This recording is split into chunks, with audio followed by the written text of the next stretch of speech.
Sea Devils, or the Sahuagin, have been a part of Dungeons & Dragons since AD&D, but in my experience, they're traditionally an underutilized monster and one that is very effective at creating a unique experience for your players. So today I'm talking about how to kill your party with the fearsome Sahuagin. I hope you guys are ready. Let's get started.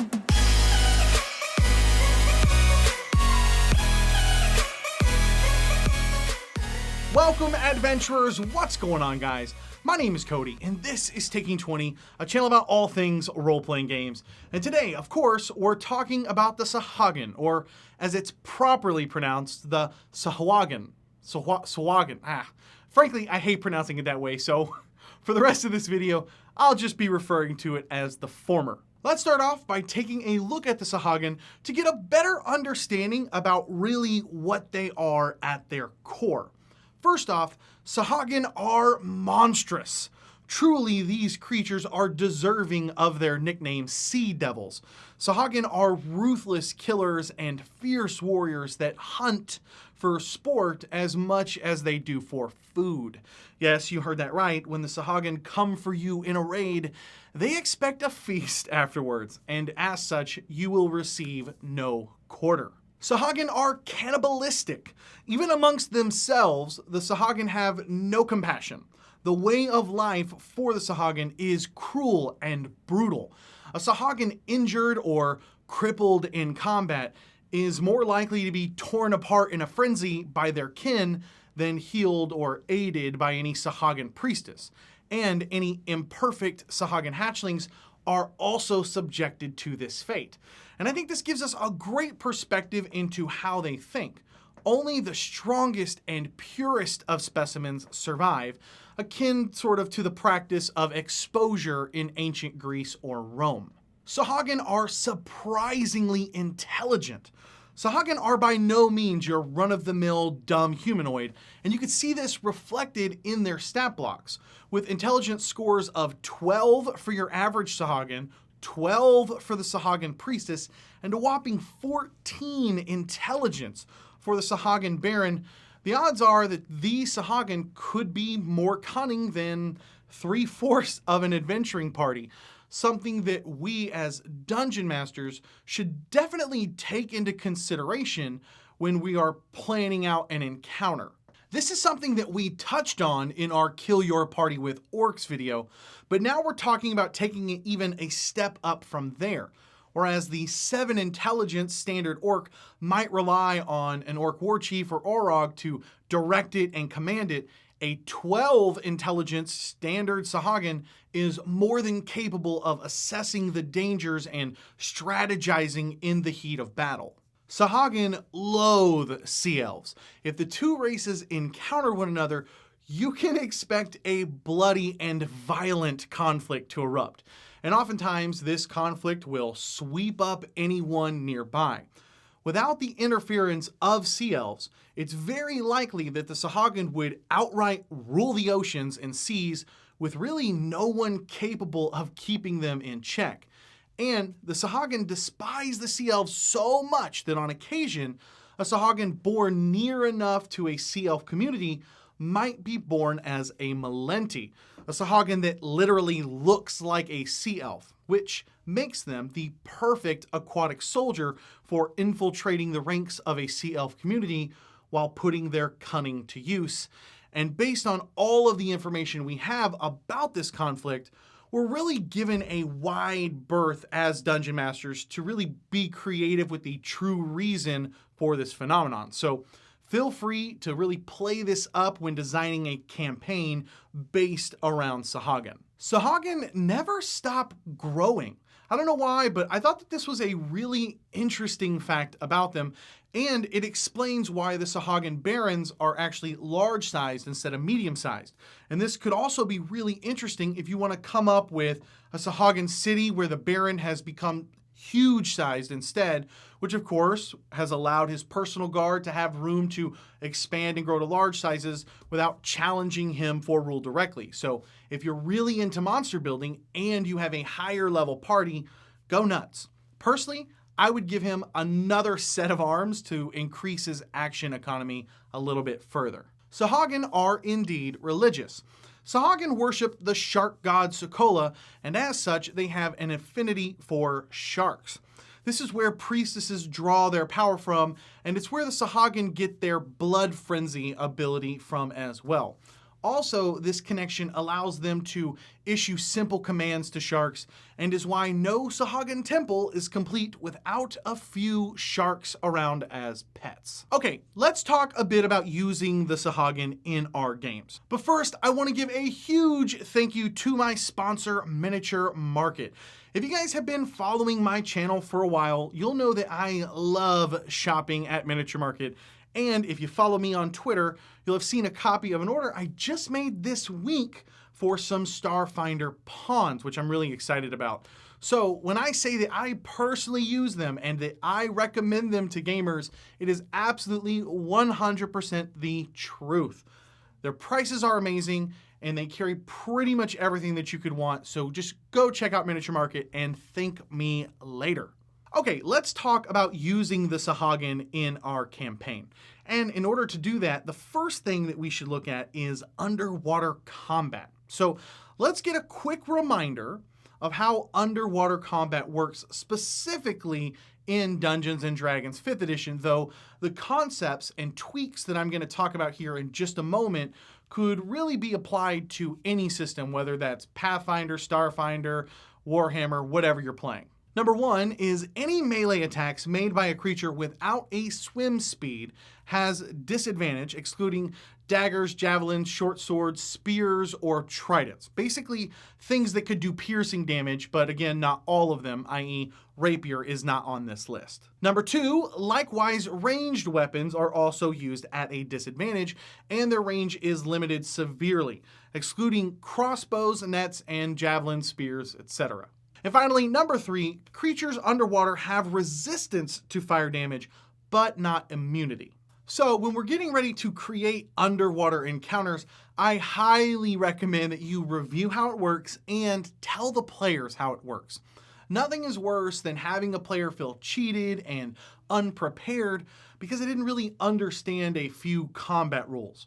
At minimum, if you're planning on making a trek down to the ocean floor, I would have the players at least encounter a small and easily winnable fight against an underwater assailant so that they can at least experience that type of combat firsthand, and then that will give them the room to make adjustments for a future delve. Okay, now I want to talk to you guys about the worst combat that I ever ran. And it was, in fact, an underwater trek down to a Sahuagin fortress. I made a huge mistake by doing two things. The first is that I thought the combat should logically be three-dimensional. So I basically had 3 to 4 levels of spacing in a big chamber inside the fortress where we tracked what level everyone was on. The second was that I loaded everyone up with either goggles to help them see in the dark and underwater, or magical fins to give them a swim speed. So 2 of the 4 players moved at half speed the entire time. Don't do this. It's terrible.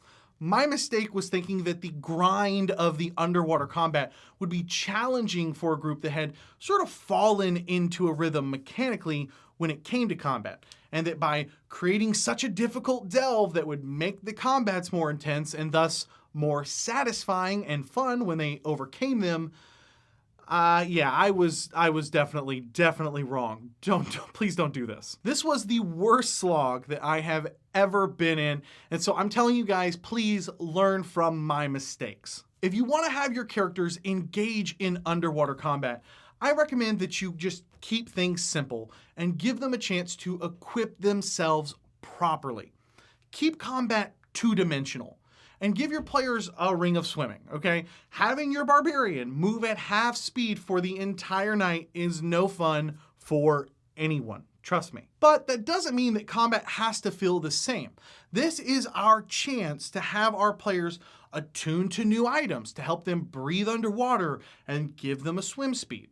So if your players have become too reliant on their magic items, this might be an opportunity to nullify those items in order to not be at a massive disadvantage. And by equipping our players with these wondrous magic items, I recommend that you take the opportunity to inject some high fantasy flavor with it. Really spice up the game by getting a little fun and creative with how these things work.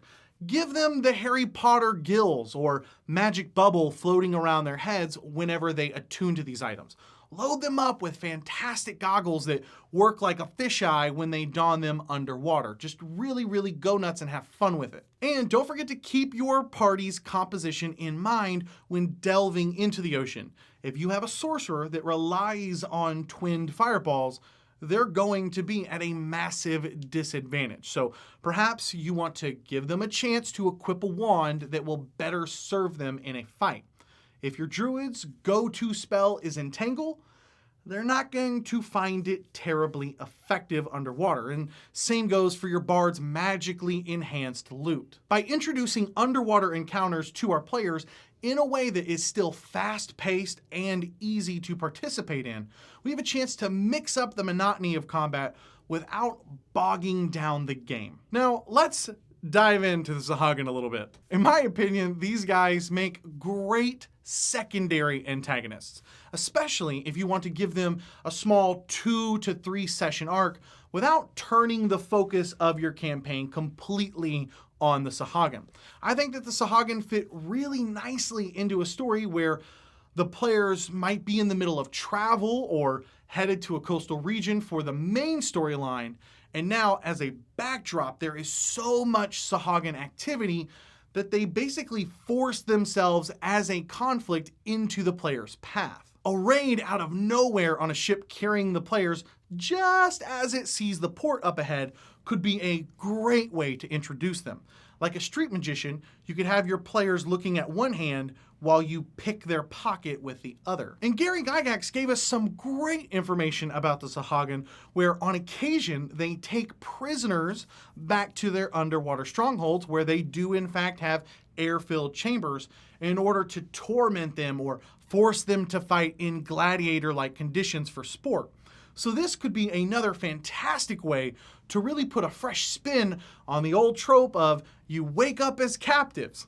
So I'm betting while your players may have started a campaign or 2 or 12 off being prisoners, odds are they probably haven't had to try and escape while being 3 miles off the nearest coast, trapped in an underwater prison. Another way that I think the Sahuagin make for a great adventure monster is just the good old-fashioned fetch quest for a MacGuffin.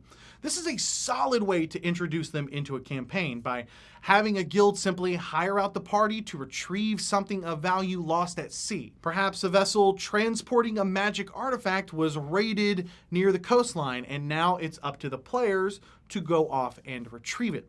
This could also be an easy way to load the players up first and help them prepare with the appropriate magics necessary to embark on such a quest. And it could easily explain why the party is in fact the ones needed to help accomplish this instead of just a small militia force. You could even expand this MacGuffin into being the reason the nearby Sahuagin threat has grown recently. So tying this back into our secondary antagonist strategy, and you could soon start to connect an even larger overarching story where an evil wizard purposely gave said artifact to, or at least had a hand in the Sahuagin coming across a magical orb in order to distract and weaken his foes. In essence, making the Sahuagin a pawn in a larger game for control and power. Okay, so let's talk a bit about mixing things up for the Sahuagin to give them a little more flair. The first thing that jumps to mind is looking at the Sahuagin Priestess and seeing if there is a way to punch them up a bit. While they are already incredibly formidable with spells like Hold Person and Mass Healing Word, we can start to look at creative ways to really mix up their spell list a bit. One of the absolute dirtiest tricks you could do is if your players are relying on potions of water breathing, and then give the Sahuagin Priestesses Dispel Magic. Again, this lends back to just how cunning they are. Sahuagin are very smart, and they might even hold on to this card until they try and draw your players further down into the depths. Or you could look at giving them a Shaman that is an arcane caster instead of a divine one. I'd simply reskin the Priestess and give your new creatures spells from the Wizards list instead. So Ray of Enfeeblement and Counterspell jump to mind immediately. Another creative twist is to consider giving them a connection to creatures other than just purely sharks. So having them ride a giant pufferfish that poisons melee characters with its quills and instantly triggers the Sahuagin's Blood Frenzy ability, which is something you want to do as quickly as possible as a Dungeon Master, could be a very devious little twist. Or having the Sahuagin ride giant, heavily armored hermit crabs up and onto a beach in a land raid will leave one hell of a lasting image for your players. I want to give a huge thanks to all of the amazing adventurers over at welcomeadventures.com. I love making these videos, and it's because of you guys that is possible. And who knows, maybe one day I might even be able to do this full time, which would just be amazing. So if you guys like these videos and you enjoy the content I make here and want to show a little appreciation, head over to welcomeadventures.com and snag some rewards for yourself. Now it's time to hand it over to the community. What do you guys think about the Sahuagin? Is this a monster that you guys use a lot, use a little, you've never used it? And what do you guys think are some fun and interesting storylines and plots that we can use for a Sahuagin-based campaign? If this is your first time here and you love role-playing games as much as I do, I'd love to have you subscribe. Every week I'll be putting out new videos on GM tips, player tips, tutorials, and more. So if that sounds like something you might be interested in, just hit that subscribe button down below and come join us. Thank you guys so much for watching. My name is Cody, and may your games be filled with awesome memories and even better friends. I'll catch you guys next time. Yeah.